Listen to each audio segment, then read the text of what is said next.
Nucleus, जो कि proton, neutron, energy से मिलकर बना होता है, जिसके इर्द गिर्द इलेक्ट्रॉन चक्कर लगाते हैं। हाइड्रोजन बम एटम बम से इतना ज्यादा खतरनाक क्यों होता है? ये एनर्जी आती कहाँ से है? न्यूक्लियस में proton neutron conversion, gluon, quark, antiquark और एंटी मैटर, ये सब प्रक्रियाएं किस प्रकार चलती है, किस प्रकार एनर्जीज का वितरण किया जाता है और स्थिरता में आने के लिए ऊर्जा का उत्सर्जन करते हैं। अभी तक ज्ञात सभी मूलभूत कणों में, जैसे कि हिग्स पार्टिकल्स से हिग्स एनर्जी, जहां से वो मास गेन करती है, और डार्क एनर्जी, जो कि डार्क मैटर के लिए मास गेन करने का कारण रहा है, जिससे बोसोन और हिग्स बोसोन जैसे एनर्जी क्षेत्रों से होते हुए अलग अलग आयामों में विचरण करते हुए क्वार्क, एंटी क्वार्क, लेप्टॉन्स जो कि न्यूट्रिनोस में कन्वर्जन होता है, जो कि प्रोटॉन और न्यूट्रॉन का फॉर्मेशन करते हैं। ऐसे में अलग अलग अणुओं और अलग अलग तत्वों की रचना होती है, जो कि बिग बैंग थ्योरी पूर्णतः अनुसरण करता है। आज हम इस वीडियो में इन सभी कणों में किस प्रकार क्रियाएं चलती है वो सब जानेंगे। आपने कुछ कणों को जाना होगा, जैसे कि अल्फा कण, बीटा कण, गामा किरणें और इलेक्ट्रॉन के बारे में। बीटा कण दो प्रकार के होते हैं, जिसमें इलेक्ट्रॉन नेगेटिव होता है और इलेक्ट्रॉन पॉजिटिव होता है। पॉजिटिव वाले को पॉजिट्रॉन कहा जाता है, जिसको कि हम इलेक्ट्रॉन का एंटी पार्टिकल्स भी कह सकते हैं। जब इन दोनों के आपस में क्रियाएं होती है तो सिर्फ और सिर्फ गामा वेव्स निकलती है, अर्थात ऊर्जा निकलती है। वैज्ञानिक दृष्टिकोण से पार्टिकल्स को दो भागों में बांटा जाता है, लेप्टॉन और हेड्रॉन्स। हेड्रॉन भी मूलतः दो भागों में बांटा जाता है, मेसॉन्स और बेरियंस। देखिए, ये सब दृष्टिकोण वैज्ञानिक तर्क है, परंतु मूलतः कण क्वार्क, न्यूट्रिनोज, ये दो ही प्रकार के हैं। और इनके अलावा एनर्जीज, जो कि बोसोन, हिग्स बोसोन और ग्लूकोन्स दरअसल क्वार्क के बीच का बंद होता है। जब यह टूटता है तो एनर्जीज में कन्वर्ट होता है, अर्थात ये बाइंडिंग एनर्जी द्वारा ही बंधा होता है, जिसे ग्लूकोन्स कहते हैं। और इनके अलावा हिग्स एनर्जीज, जहां से पार्टिकल्स जब मास गेन करता है, अर्थात उस आयाम से होते हुए गुजरता है, तब हिग्स पार्टिकल्स का नाम से उसे जाना जाता है, अर्थात उस नाम से जानते हैं। इन सभी पार्टिकल्स की अपनी ऊर्जा स्तरों और इनकी प्रकृति और इनके क्रियाकलापों के आधार पर, वैज्ञानिक तर्कीकरण के आधार पर इन्हें डिफरेंट पार्ट में बांटा जाता है, अर्थात क्रियाविधि के आधार पर, जिन्हें लेप्टॉन, हेड्रॉन्स, मेसॉन्स, ब्रेयंस इत्यादि नामों से जानते हैं। और इसी प्रकार मैटर और एंटी मैटर की थ्योरी दी जाती है, जैसे कि क्वार्क, जो कि अप क्वार्क और down quark, charm quark, strange quark, top quark और बॉटम क्वार्क, इन्हीं के एंटी पार्टिकल्स होते हैं। जब पार्टिकल्स और एंटी पार्टिकल्स एक दूसरे से टकराते हैं तो सिर्फ और सिर्फ एनर्जी मुक्त करते हैं, न कि मास। इन सभी चीजों को हम डिटेल से, बारीकी से जानेंगे। सबसे पहला मूलभूत कण है क्वार्क। क्वार्क वो कण है जो हेड्रॉन्स बनाने में आपस में जुड़ते हैं। क्वार्क केवल मजबूत बल तहत बंधे होते हैं। क्वार्क कभी भी अकेले नहीं पाए जाते हैं, ये बल्कि दो या ट्रिपल फॉर्म में होते हैं, जिन्हें मेसॉन्स और ब्रेयंस के नाम से जानते हैं। और यह 6 प्रकार के होते हैं। 1964 में क्वार्क मॉडल प्रस्ताव मुर्रे गेले ने दिया था और 1968 में स्टैनफोर्ड लीनियर एक्सेलरेटर सेंटर ने इसका प्रमाणन किया था। ऐसे में क्वार्क 6 प्रकार के होते हैं।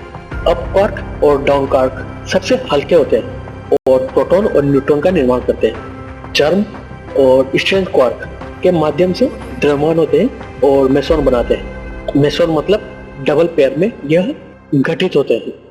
टॉप क्वार्क और बॉटम क्वार्क सबसे भारी होते हैं। सभी क्वार्क मूलभूत 4 प्रकार के बलों से जुड़े होते हैं, जो कि ग्लूकोन के द्वारा क्वार्क को बांधता है, जो कि सबसे मजबूत बल होता है। और कमजोर बल, इसमें कोर का विघटन होता है।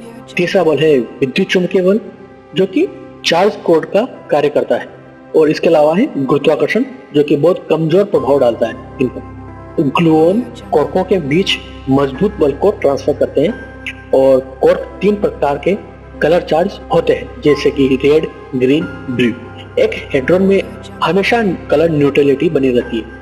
क्वार्क में ऐसी संभावना बनी रहती है कि स्ट्रेंज और बॉटम क्वार्क है और नए प्रकार के पदार्थों से जुड़े हो सकते हैं। बिग बैंग में भी इनकी भूमिका देखी जा सकती है, उदाहरण के तौर पर नए न्यूक्लियस और नए तत्वों का निर्माण करने में।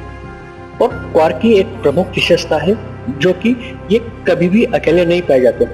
क्वार्क ग्लूकोन का इनका प्लाज्मा प्रारंभिक ब्रह्मांड को समझने में मदद कर सकता है, और यह डार्क मैटर से किस प्रकार संबंधित है यह समझना अभी बाकी है, अर्थात यह पूर्णतः स्पष्ट नहीं है अभी। इसी प्रकार न्यूट्रिनोज होते हैं जो कि एक मौलिक कण है जो फर्मियोन्स की कैटेगरी में आते हैं।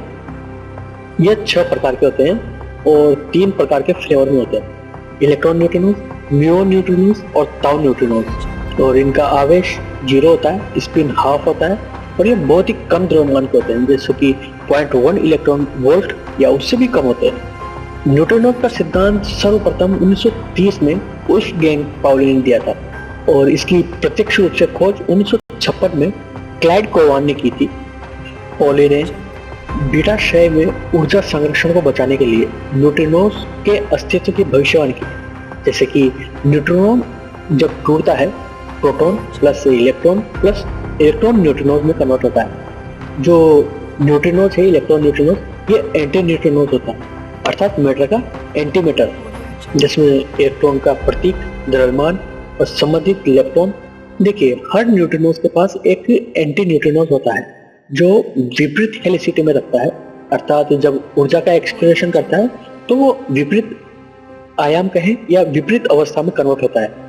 न्यूट्रिनोज एक दूसरे में दोलन भी कर सकते हैं, अर्थात जब दोलन होता है तब उनका मास जो द्रव्यमान है वो बिल्कुल शून्य होता है। यह दोलन डार्क मैटर और एंटी मैटर की समस्याओं से जुड़ा हो सकता है।